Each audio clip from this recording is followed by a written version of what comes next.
What is up, guys? Welcome to the video. We're doing a Q&A today. It has been a minute since I've done one of these. Hold on, got Carter 5 on. Let me take care of that. Boom. All right, we are good. So we had over 200 questions on this. Thank you guys for all the support and love. We're just gonna hop right into this, man. If you guys want to get involved in the next one, social media links, description box below, and you might get your question answered. You never know. Question 1 from Brett Whitener. Have you ever thought about having a series about a client fitness journey, meaning you actually film working with someone from where they are to their fitness goal? We have thought about that in the past. The problem is, though, is consistency on other people's parts. Like if I were to do that with somebody, like I'd have to make sure that certain someone was cool with showing up and filming and doing all of that. And to be honest, man, a lot of people lack consistency. So that's been the big reason why we haven't done that. I just don't think that finding the right person for that is viable. Thanks for your question, Brett. Question number 2 from William Stroud. How would you suggest someone structure their videos if they've tried to do what you do and have failed? I feel like I've had a formula to go by. I could kill it, but I always hit the wall after about 2 weeks. Man, here's the thing. There's no secret formula to making content. There's no secret formula to anything in life, man. You just got to find what works for you. If you're telling me that after 2 weeks you're quitting, basically, then I would say your problem's consistency, man. There's no formula. You're just not being consistent enough and continuously trying to get better, learn the craft, hone your craft, and figure out what works for you, man. It's all about just figuring out what you bring to the table and then emphasizing that, man, you know? Thanks for the question, William. Appreciate you, man. Question 3 from Steve Austin. A longer question. I might shorten some of these up a little bit. I'm just going to answer the first part of that. Was the best advice you've ever received from one of your mentors? This piece of advice came from a guy that's on Shark Tank. I'm not sure what his name is, but he's a multi-millionaire, almost a billionaire. And he said the key with any business or brand, so for instance, if we take Remington James as a social media platform, what you have to understand about that is that your goal should always be to have a 98% approval rating, basically. Like you want to make sure 98% of your customers are as happy as they can be, and that is the ideal percentage rate for a successful business. Now, no matter what he said, you're gonna have 2% that are just miserable people, or people that are going to go out of their way to try to trash what you're doing, trash your business, trash your company, trash your products, whatever, and that's just human nature. Some people are just miserable people, and he said that you got to be careful because those 2% of people are going to be so loud and it's going to seem like it's 10%, but in all reality, it's only 2. Someone is 800% more likely to leave a bad comment than they are a good one after watching content or about a product or something like that. He says you always have to keep that in mind, and you can't tailor that content to that 2% or else overall you are going to suffer somewhere. So that is probably the best advice I ever got, especially once you start getting a little bigger and you're starting to see a little more negativity, more comments and things like that. And at one point in my YouTube career, I tried to cater to that small vocal audience. I realize now they're like, you know what I mean? Keep my 98% happy and we're good. Like I'm cool with 90 at this point. Thanks for your question, Steve. Appreciate you, man. Jacob Izell. Some of these people don't watch your YouTube channel. Got any statistics on that, bud? Thanks for your question. Or was that a question? Next up, Eli Vasquez. We got a 4-part question. I'm just going to answer the first part. How do you feel about the fat acceptance movement? Quite honestly, man, I think mental health is far more important than physical health, honestly. And if someone is happy with where they're at, it is what it is, man. If you're happy, that's the key to life, man. Just find what makes you happy and do it. So fat acceptance movement, whatever, like if you're happy, man. I don't think we need to put labels on people and judge people for anything, man. Your weight, your color, your skin, sexual preference, anything like that, man. Do what makes you happy and that's it. That's the key to life. Just be happy, smile, do what you gotta do. So yeah, I feel like that about it, I guess. Thanks, Eli, for your question. I'm trying to blow through these, by the way, because I think we have like 36 questions. So I'm just gonna try fast and efficient. That's what we're all about here. Brandon Sims, shout out to a client that made a great transformation. Are there any apps you use when it comes to staying organized with your business and life? Ultimately, it comes down to MyFitnessPal for fitness reasons, nutrition tracking, meal tracking, planning, all of that. I use an app called Business Expense Tracker, which allows me to basically anytime I spend any dollars on any of my businesses, on meals, anything like that, I can keep track of it, save it, upload it to the cloud with copies of receipts. That way when it's tax time, I can send it all over and I'm not in a mad rush. And you can ask any of my friends sometimes, like everybody's trying to leave and I'm like, hold on, let me get this picture. This is a business meeting, right? Dropbox is amazing. I put all my files and everything in there because it's cloud focused. So like, you don't gotta worry about losing anything, which is great for graphics, pictures, things like that, videos, anything like that. And then Google Keep, I use to keep notes in because it's also cloud focused and attaches to your Google account. So I can put notes in there, whatever I'm thinking I have a video title or something like that, I can put it in there and it's safe. And even if my phone were to blow up in a random smelting accident, we would be good. I'd have it all. So I'm very big on cloud-based apps. So those would probably be my biggest 4. Thanks for your question, Brandon. Next up from Elliot Garcia. 3 years ago, did you honestly think that, try that again. 3 years ago, did you honestly think that you were going to get to the position that you are now? Also, you're going to do another Christmas elf skit. Man, I think part of success and being successful in anything in life is you have to kind of see a few years down the road and you got to kind of picture your life a certain way and you got to do everything you can to make your life that way. So did I see myself here? Maybe not exactly like this, but I anticipated where I'd be at, you know? It's still just the beginning. You always got to kind of be thinking that, man. You can't really reach a point and plateau. Got to keep it pushing. And then you're going to do another Christmas elf skit. I don't know. Who remembers that skit? Comment down below. And who wants to see Jared? I'm gonna text Jared after this video. You guys need to comment down below if you want Jared back. I'm gonna meet up with him. We'll do another video. Thanks, Elliot. Appreciate you, man. From Ronnie. Hey, Rem, what's your favorite movie and your favorite TV show? Favorite TV show by far, Dragon Ball Z. If we're not talking anime, probably Game of Thrones. I'm watching Ozark also right now, and I'm wondering why I'm not hearing more about that show, man. That show is incredible. I'm like halfway through season 2 right now, and I'm watching it, and I'm like, why is no one talking about this, huh? This is great. And then favorite movie, that's a tough one, man, because there's a lot of movies I love for different reasons, but the original Matrix is probably up there, man. Love that movie, but I mean, I would really have to sit and think about that one. But off the top of my head, the original Matrix, killer. Keanu at his best. Also, anything with Nicolas Cage. All right, from Classic Physique Fit, do you think negative comments and dislikes affected your channel / slowed your growth when you were really small? People just disliking your videos, talking bad about you? I remember the video where you were upset about a comment from a long-time subscriber. Man, I remember that comment too, and that was in the early days of the YouTube thing, where like in the beginning, I didn't really get negativity at all. It was just like people that supported, and that was it. I remember this guy had commented on a bunch of different videos, and then basically left a big long comment on one video where he said like I was gonna fail and my content's terrible and all this stuff, and it hit me hard. And that was before I learned that man, that type of negativity and that type of criticism is just part of having your entire life on the internet, man. Like the thing that I had to learn in my head was that like I step outside of YouTube, I step outside of the internet, I go down the street to get my coffee in the morning, everybody there, nothing but smiles, everything's good. I go to these expos, the Arnold Classic, whatever, nothing but love. I go to the gym, nothing but love. I walk into my bank, it's all smiles. We all, like, my whole life is nothing but positivity and good vibes, and the only time I get bad vibes is from YouTube comments, to be completely honest. So it's like you got to weigh that out, man. It's a necessary evil of doing anything online, and it is what it is, man. I would rather have people have an opinion of me that I didn't agree with than not have an opinion at all. So that's kind of how you have to treat it, man, because good comments, bad comments, views in general, like, it all helps. It's all kind of building the bigger picture. So it is what it is, you know, and I don't think any of that affected it. I think it just helped me grow. Kind of way you got to look at it, man. You can't let that stuff defeat you because it's everywhere. Go to anybody's channel, scroll down, and you're gonna see something, unless they're going through and deleting all of them and all that stuff, which I don't got time to do.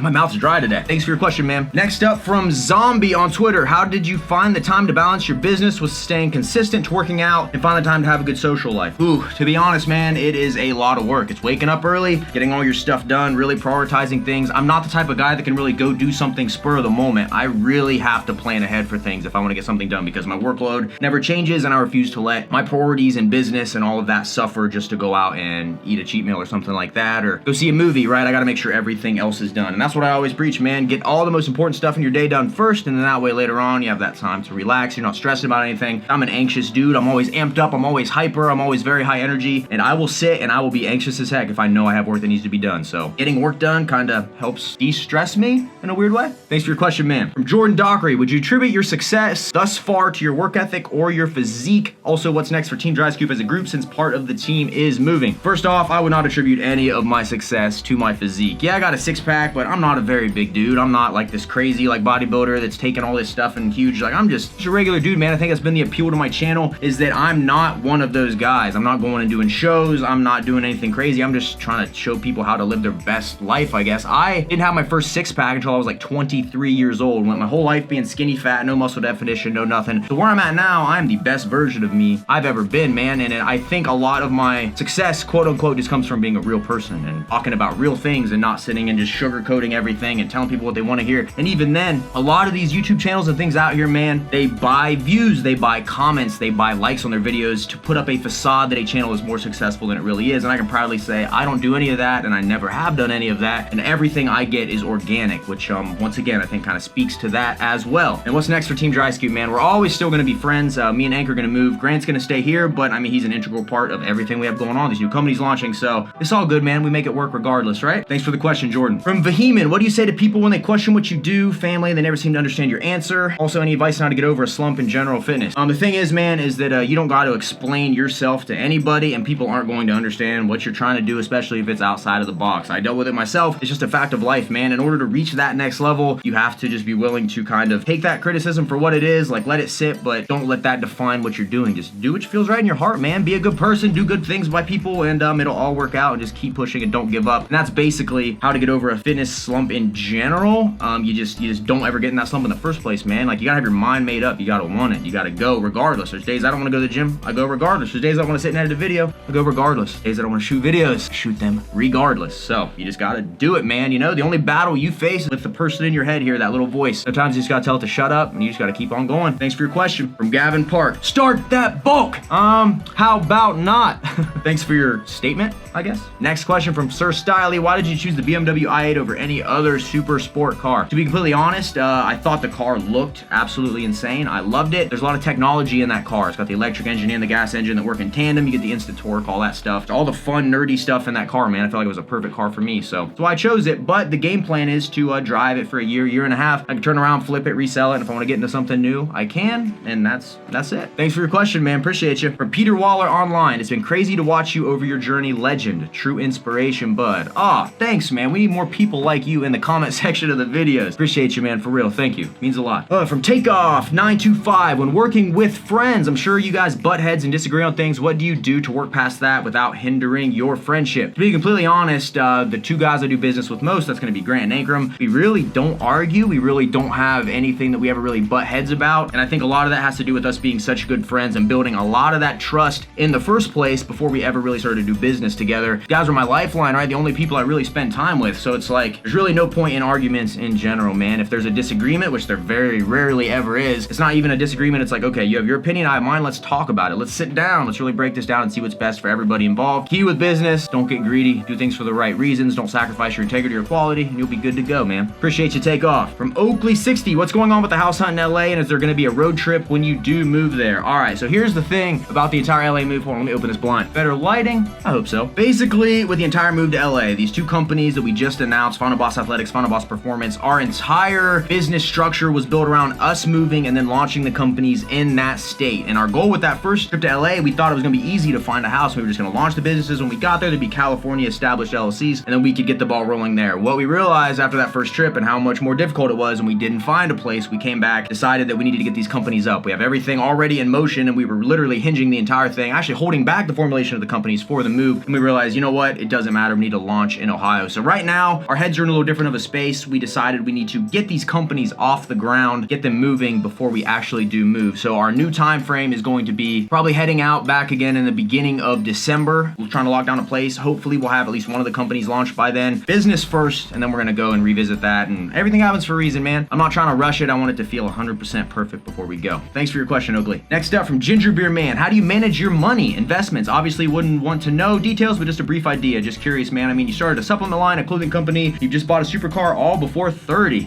You make me sound so much cooler than I really am. As far as managing money, I am very frugal with my money about certain things. I save a ton of money, and I've always believed in that. And then like kind of parlaying back off something I talked about earlier with 100% ownership and things like that. Like when you sign up for YouTube, start doing YouTube, right? You get reached out to by all these companies that'll manage your content, will manage your social medias, help you grow, connect you with other influencers, get you collaborations, get you more views, promote for you. And I turned every single one of them down because they all wanted a percentage of my income. So as of right now with YouTube, every video I make, every view I get 100% of that money. I have my coaching programs right now. We had RJ Fit Apparel, which I made a decent little chunk on. Also finding different ways to make income. Like I have probably 6 different revenue streams right now. I also have some investments in cryptocurrency. So I just have a lot of things going on. And once again, man, knowledge is power. It's literally just sitting and like when I'm on the treadmill or I'm at home at night bored, I'm not just putting on Family Guy. I'm literally watching YouTube videos, learning all the time. My quest for knowledge is infinite. So that's really how you got to be, man. The more you learn, the more you can earn. I would say overall though, I'm a very frugal person and I only spend money on very important things. I don't really waste money on things I don't consider important. So thanks for your question, Ginger Beer Man. Next up, RSC Beast Mode Fitness. Do you have a fitness goal? And if so, what is it? I can't really even say I have a very specific fitness goal right now. I would say my overall goal would just be a mental health goal. And what allows me to reach that with fitness is that I can kind of have that stress relief of working out. I can stay in good shape. I have a 6-pack and that is really all I want out of fitness right now. My goals are so much different than just fitness. It used to be just fitness, trying to be the biggest guy, trying to be the most shredded guy, trying to be this, trying to be that. Now, man, it's just, I just want to be happy and I want to keep making moves that are going to make my life and everybody's life around me better. That's kind of where I'm at. Thanks for your question, RSC Beast Mode Fitness. Life of CJ JPEG. When can I empty my bank account on Finalboss? Hopefully by the end of the year, man. That's the goal. We're gonna have this feature of it where you can give us your routing numbers, your bank account numbers. We're gonna plug you right in and we'll just siphon out money every month. And you'll also get a picture of Ankrum with his arm around your mother, giving you a thumbs up. That way you know it's going to a good good place.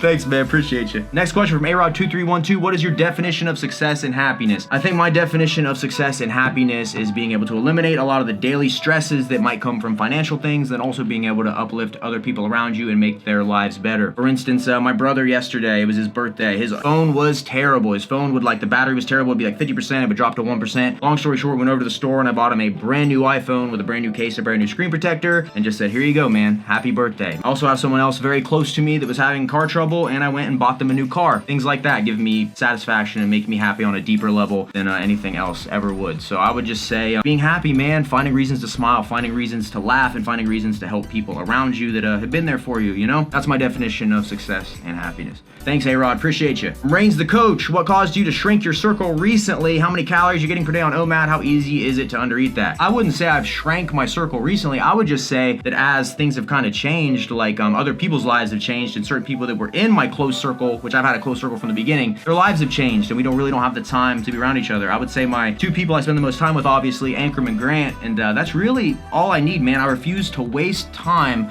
on relationships that don't make me better. I'm only gonna hang out with people that improve my mindset, improve my creativity, and keep me pushing forward. I do not want to waste energy on anyone that is undeserving of it, or anyone that's just a negative person in general. We've all had those friends in the past that we thought were friends, but anytime you're around them, it's like they're talking bad about this person, they're talking about how this isn't gonna work, or how bad the world is, and all that. It's like, ugh, I don't need any of that, man. You only have so much room in your brain, and I'm trying to fill it with only positive, good things, man. This world is a beautiful place. We're all blessed. Like, the rest of it can go bye-byes. That's how I feel on that. How many calories you getting per day for OMAD? I would say around 2,000. It differs now, man. I'm lean right now, so I have a little more flexibility in it. Between 1,800 to 2,200. Thanks, Reigns. From Mike Davies, is Big Fern the nicest guy in the world? Yeah, I'd put money on that. I'd put money on that. Thanks, Mike. From Jared Bear, as you grow your brand and social status, how are you dealing with the increase of haters? Man, I would say I'm dealing with it quite well. The mindset you have to have is that it all helps, man. Every view, every comment, man, it all helps. The best thing to do is just pay them no mind, man. You don't even want to get sucked into that, because you reply to someone, it's like they win because they got your attention. A lot of people just want your attention. I would say a lot of the commenters are actually younger kids that don't really have any grasp on like social situations, or, you know, just how to be nice to people in general. And then if it's an adult, they're probably just miserable, man. I mean, when I come on here and I preach positivity and happiness, and someone that's unhappy in their situation gets on and sees that, probably don't like it, but it is what it is. I don't make content for the 2%, I make it for the 98. So thanks for your question, man. From Cyber Editing, good late afternoon fall sunshine really highlights a ripped physique. He's actually commenting about the picture I posted with no question, just some positivity. There's a lesson to be learned there. Thank you, Cyber Editing. Appreciate you, man. Jessica Marie, are you ever afraid, discouraged of having a non-traditional job, and what are the pros and cons? I see some YouTubers post about not having to pay crazy money when they go. All right, to boiling it down, basically, am I worried that the internet will go away and I could lose my job right now? To be completely honest, I am not worried about that at all. Even if the internet fails and everything were to go away, YouTube deletes my channel, whatever, I'm gonna find a way through regardless. Like, I